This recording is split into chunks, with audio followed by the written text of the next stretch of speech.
What would you do if you heard something in a language nobody knew you spoke, and what you heard meant someone was about to be murdered? Nala Johnson was 10. She had no weapon, no phone to call anyone who'd believe her. All she had was a dead father's gift and 14 minutes. If you're ready to enjoy this story, click that subscribe button, like this video, and comment where you're watching from. Your support helps us bring more wonderful stories, and trust me, you won't want to miss them. Now, let's get into the story. Nala Johnson waited on that bench every single day after school. Green hoodie, backpack, headphones around her neck like she was just existing. 10 years old, invisible. Nobody looked twice at her.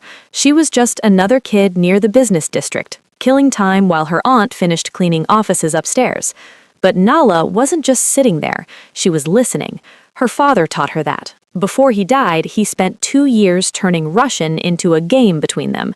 Phrases, codes, military slang, things most grown adults never even knew existed. He'd say, "Baby girl, language is a weapon.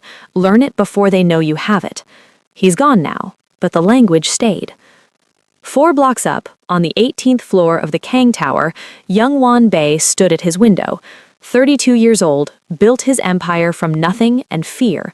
The kind of man whose own security team avoided eye contact. Cold wasn't even the word for him. Controlled was. Every decision, every movement, every minute of his day was accounted for. His driver texted at 5:44. "Car's ready, sir." Young Wan checked his watch. Good, right on time. Same routine, every single day. Leave at 5:50, reach the car at 6, home by 6:20. Routine meant safety. Routine meant no surprises. He had no idea a surprise was already waiting downstairs. Back on the bench, Nala shifted her backpack. 2 men near the black luxury sedan, dressed like maintenance workers, looked relaxed. Laughing, even. She almost looked away. Then she heard it. Russian. And not casual Russian. Military Russian. She sat up slowly, kept her face neutral, like she heard nothing. But her hands gripped the bench. Because one of the men just said, quietly, almost like a joke, "On pойдет живым, выйдет тихо." He enters alive, he leaves silent. Her father's voice hit her like a wave. If you ever hear that phrase outside a military context, Nala, someone is already dead. They just don't know it yet. She looked at the car. She looked at the building entrance. She looked at the clock on her phone. 5:46 p.m. And somewhere upstairs, a man she'd never spoken to was grabbing his briefcase, adjusting his tie, completely unaware that a little girl on a bench was the only thing standing between him and a body bag. A 10-year-old just became the only person who could stop an assassination. Drop a comment if you already feel the tension. Now, let me tell you about the man on the 18th floor. Because you need to understand who Nala was trying to save. Young Wan Bei didn't build his empire by being nice. He built it by being exact. Every meeting scheduled, every employee evaluated, every decision calculated 3 moves ahead like a chess player who'd never lost a game in his life. The man didn't do emotions. Emotions were messy. Emotions made you slow. And slow got you killed in his world. His assistant once made the mistake of saying good morning with too much energy. Young One looked at him and said, "Is it? What's good about it? Do you have a report?" The assistant never said good morning again. But here's the thing people didn't understand about Young One. He wasn't reckless. Most crime bosses, flashy, loud, unpredictable. Not him. He ran legitimate businesses on the surface, real estate, logistics, a chain of private security firms, clean money on top, other things underneath. His real power wasn't fear, it was structure. Nobody moved without his approval, nobody spoke without purpose. His entire organization ran like clockwork. because he ran like clockwork. Same schedule every single day. And that routine, that beautiful, disciplined, predictable routine, was exactly what someone used against him. Back outside, Nala hadn't moved from the bench, but her mind was racing. She kept running the phrase back. He enters alive, he leaves silent, over and over. She looked around. Security guards standing near the entrance, earpieces, suits, professional. Tell them, she thought. But then what? Excuse me, sir, I speak Russian and I think your boss is about to be assassinated? She almost laughed at herself. They'd escort her away so fast her sneakers would squeak. She was 10. She was in a hoodie. She had a lunchbox with a broken zipper. Adults didn't listen to kids like her on a good day, and this was already shaping up to be a very bad one. But that phrase, it wouldn't leave her alone. Her father's voice, low and serious. Some things you can't unhear, baby girl, and some things you can't stay quiet about. She looked at the car, she looked at the clock. 5:51 p.m. 9 minutes. 9 minutes. Nala stood up. Okay, she was going to do this. She was going to say something. She had to. The first guard was standing near the revolving doors. Big guy, arms crossed, looking like he was paid specifically to be unapproachable. Nala walked up anyway. Excuse me. He looked down at her the way people look at a fly near their food. Kid, move along. But I heard something. Those men near the black car, they were speaking Russian. I said, move along. He literally turned his back on her, mid-sentence. She stood there for a full 2 seconds, just blinking. Okay, fine. Next. The driver was easier to approach, younger, less intimidating. He was leaning against the hood, scrolling his phone like he had all the time in the world, which he did not, but he didn't know that yet. Sir, that's Mr. Bay's car, right? The driver looked up, squinted. Yeah, why? I think something might be wrong with it. I heard some men talking and... He laughed. Not even a mean laugh, just a dismissive laugh, like she'd said something adorable. Go home, little girl, seriously. And he went back to his phone. Nala wanted to snatch that phone so bad. She tried one more time. A woman in a blazer rushing out of the building looked like admin staff, badge clipped to her pocket, coffee in hand. Ma'am, please, I need someone to listen to me. Those men said something about the car, and I speak Russian, and... The woman didn't even fully stop walking. Sweetie, I don't have time. Are you lost? Do you need security? No, She was already gone. Nala stood in the middle of that busy sidewalk, people moving around her like she was a lamppost, and for a second, just a second, she thought, maybe I'm wrong. Maybe I misheard. Maybe I'm a 10-year-old about to embarrass herself in front of a crime boss's entire security team and end up on the news for the wrong reason. The doubt was real, y'all. Don't judge her. But then the phrase came back again. On vaidyot živum, vydyat ticha. He enters alive, he leaves silent, and her father's voice, not a memory this time, something deeper, something she felt in her chest. If you ever hear that phrase, Nala, you don't stay quiet, not for anybody. She closed her eyes for exactly one breath, opened them, looked at the elevator doors inside the lobby, looked at the clock on her phone. 5:57 p.m., 3 minutes. Nobody was going to listen to her, so she was going to have to make them. The elevator doors opened, and the entire energy of that street shifted. You know how you can feel when someone powerful walks into a room? That. Youngwon Bae stepped out of the building like the city owed him something. Suit perfect, posture perfect, 4 security guards fanning out around him without being told, just muscle memory at this point. People on the sidewalk moved without even realizing why. He didn't rush, didn't look around, didn't need to. His eyes were already on the car. Nala saw him the second the doors opened, and every fear she had hit her at once. This man was not the driver. This man was not the woman with the coffee. This man looked like he made decisions that changed people's lives before breakfast, and she was about to grab him, in front of his whole security team, in the middle of a busy street, with a broken zipper lunchbox. Lord. But those two men near the car, they'd gone quiet now, positioned, watching. Nala's legs moved before her brain fully agreed. Youngwon was 3 steps from the door. 2 steps. His hand reached for the handle. Wait! She grabbed his arm with both hands. Everything happened fast after that. 2 guards were on her instantly, not rough, but firm. Hands on her shoulders, pulling her back. Hey, get off, please! Step back, kid. Sir, I need you to listen. Youngwon had stopped walking, not because he was scared, because nobody grabbed him, ever.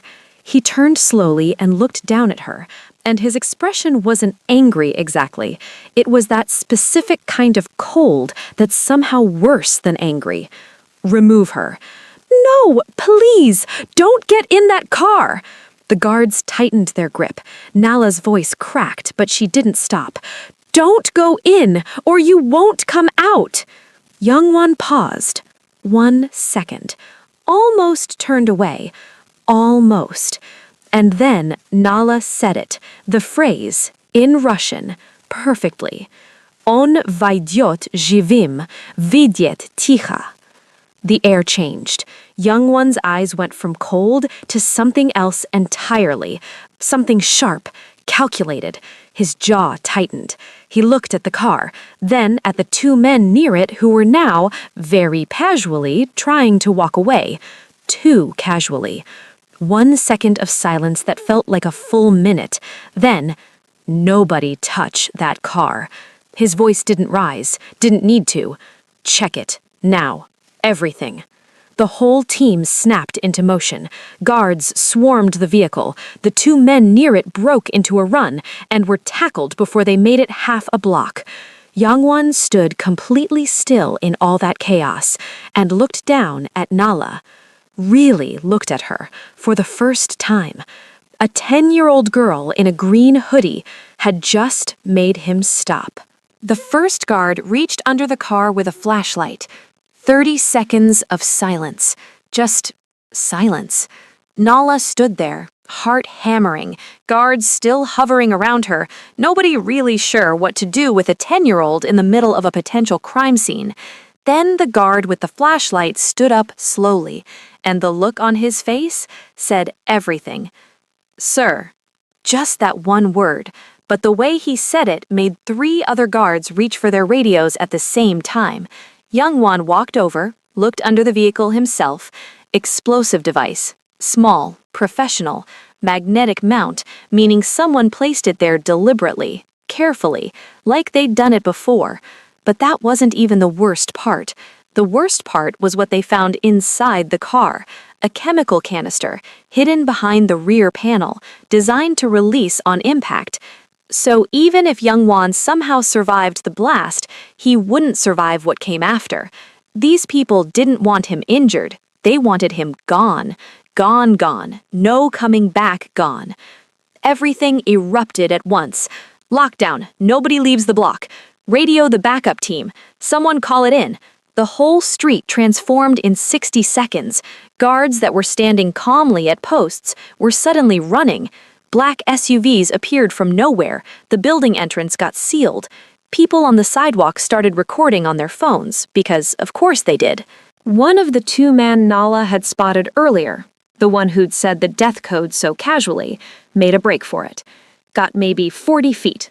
40 feet. Before 2 of Youngwon's men brought him down like it was nothing. Smooth. Practiced. The other one didn't even try to run. Just put his hands up slowly, like he already knew how this ended. Police arrived 7 minutes later, but honestly, By the time they got there, Young Wan's team already had everything handled. Evidence secured, men detained, perimeter locked. The police were almost decorative at that point. Through all of it, Nala hadn't moved. She was standing exactly where the guards had stopped her, backpack still on, lunchbox still in her hand, watching everything unfold like she couldn't fully believe it herself. She'd been right. She'd actually been right. Young Wan walked back toward her when the chaos settled. His security chief was talking in his ear.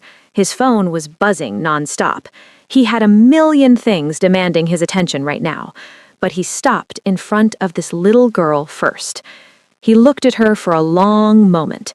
No expression, you know how he is, but something behind his eyes shifted. Because Young Wan Bei had survived ambushes, betrayals, threats from men 3 times her age with resources she couldn't imagine, and none of them had saved him. She had. A child who gained absolutely nothing from it had just given him everything.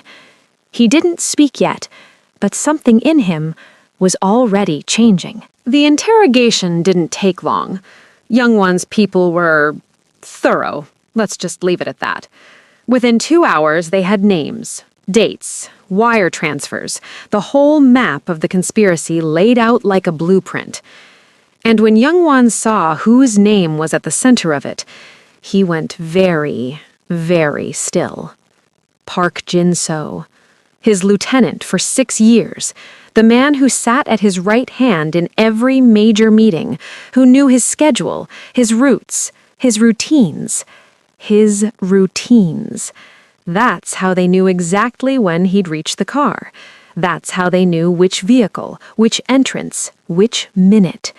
Because Jin-so built those routines with him. Young Wan had trusted this man with information he'd never trusted anyone else with, and Jin-so had handed it to foreign contractors like it was nothing. For money. For a seat at the top of an empire he didn't build. Now, here's the part that's hard to explain about Young Wan Bei. This man had been betrayed before. Business, politics, competitors, it came with the territory. Every time before, his response was cold and calculated. Handle it, move on, trust fewer people. Done. No emotion, no dwelling, next.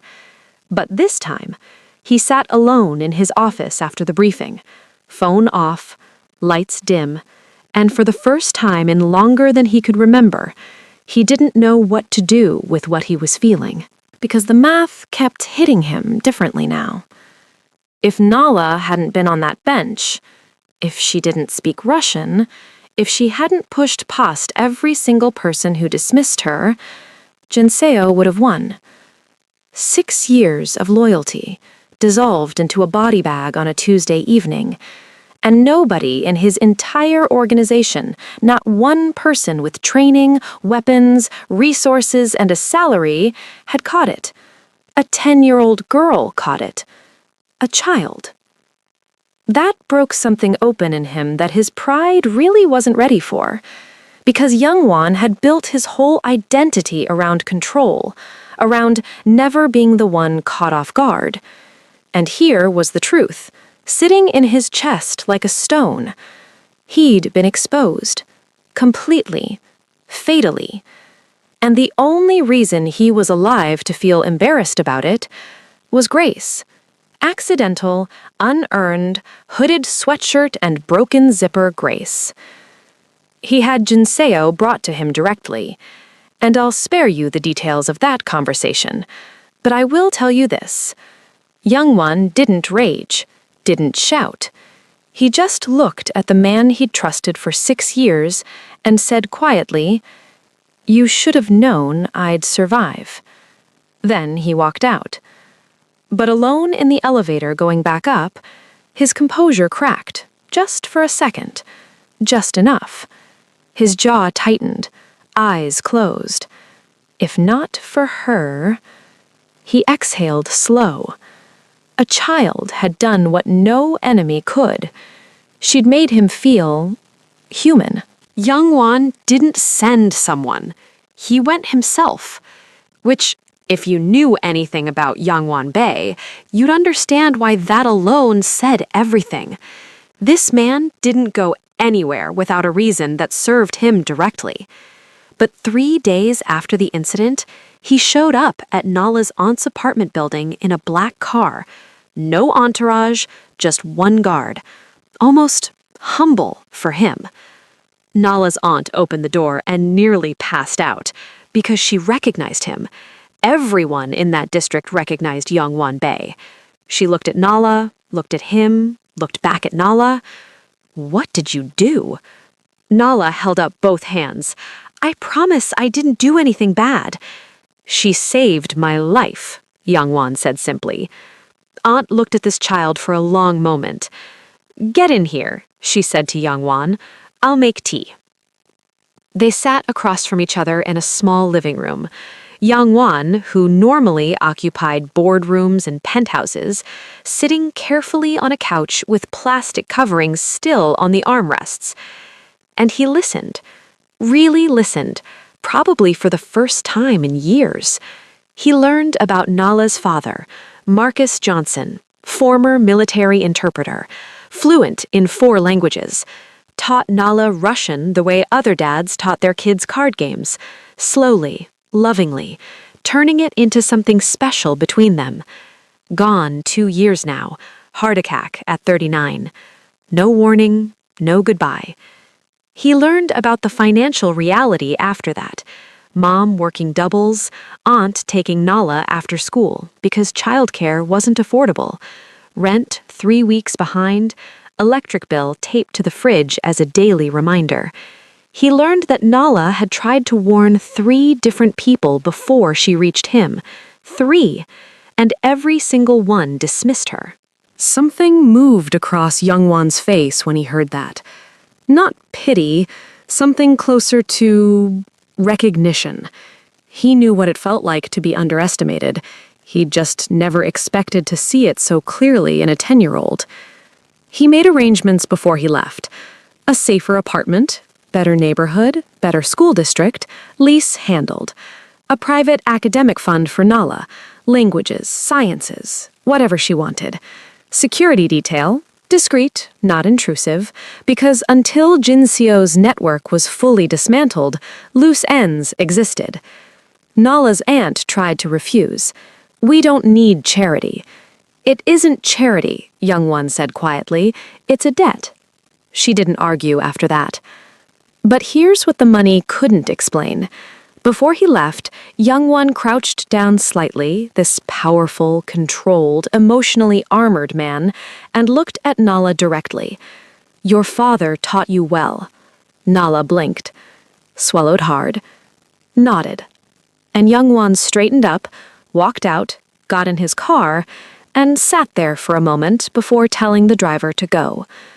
When was the last time he'd said something to a child that mattered? When was the last time anything he did came from that place? He couldn't remember. And that bothered him more than the bomb ever did. The changes didn't happen overnight. Real transformation never does. But they happened. And the people around Yangwon noticed first, because he didn't announce it, didn't make a speech, didn't call a meeting titled New Me Who Dis. He just started moving differently. 3 corrupt members of his inner circle were quietly removed within the first month. Not violently, just gone. Packages, flights, strongly worded understandings. 2 underground operations he'd been running for years got dissolved. Carefully, strategically, like pulling stitches from a wound you're finally ready to let heal. His legal businesses started getting real attention, real investment, real leadership. His financial advisor called him confused. Sir, you're making legitimate money moves. Are you okay? Yangwon hung up. But the biggest shift wasn't the business. It was Nala. He started checking in, not through assistance, himself. A call here, a visit there, showing up to things he had absolutely no business being at. Her school's language competition? Young Wan Bei was in the back of that auditorium in a full suit, looking wildly out of place, surrounded by parents in jeans and sneakers. Did he clap when she won second place? He did. Twice. Nobody said anything to him. They were too scared. About 4 months after the incident, he came to see her, with no specific reason, just came. They sat on the fire escape of the new apartment, Nala with hot chocolate, Youngwon with coffee, looking out at a city that meant very different things to each of them. And after a long, comfortable silence, he said, "You didn't just save my life, Nala." She looked at him. "You reminded me I still had one worth saving." She didn't say anything for a moment. Then, "My dad used to say that the bravest thing you can do is change direction when you know you're going the wrong way." Youngwon was quiet, looked out at the city. "He sounds like he was a smart man." "The smartest," she said, no hesitation. That moment settled into both of them differently. For Nala, it was the first time since her father died that she felt like someone substantial was in her corner, not just providing things, but present, paying attention, treating her thoughts like they mattered. She started standing taller, speaking louder, raising her hand in class without second-guessing herself. Her teacher called her aunt. "I don't know what changed, but Nala is different, in the best way." Her aunt smiled and said, "She's always been that way," which was true. She just finally had room to be it. And Youngwon, for the first time in his adult life, he had something in his world that wasn't transactional. No angle, no agenda. Just a kid who grabbed his arm and refused to let go. And in doing that, she'd grabbed something in him, too. Something he thought was long gone. 6 months later, a building that used to be an abandoned lot in Nala's neighborhood had a ribbon across the front door. The Johnson Center for Youth Excellence. Languages, technology, coding, after-school programs. Free, all of it. Named after a man nobody in that neighborhood ever got to meet. Marcus Johnson, Nala's dad. Young Hwan stood in the back of the crowd again, same as the school competition, suit, quiet, watching. Nala stood at the front in a new green hoodie, because some things don't change, holding one end of the ribbon with the biggest smile you've ever seen. Scissors came out, crowd cheered, and Young Hwan clapped. Slowly, but genuinely. Later, someone found a framed photo in his private office. Not a business deal, not an award. A still image, grainy, taken from security footage. A little girl in a green hoodie grabbing the arm of a man in a suit outside a black car. The moment everything changed. For both of them. And listen, if this story moved you even a little, if Nala reminded you of someone you know or someone you used to be, share this video, because somewhere out there is a kid sitting on a bench waiting for someone to take them seriously. Help me make sure stories like hers get told. Share this video, and if you don't, just remember, 3 people ignored her too. Don't be number 4.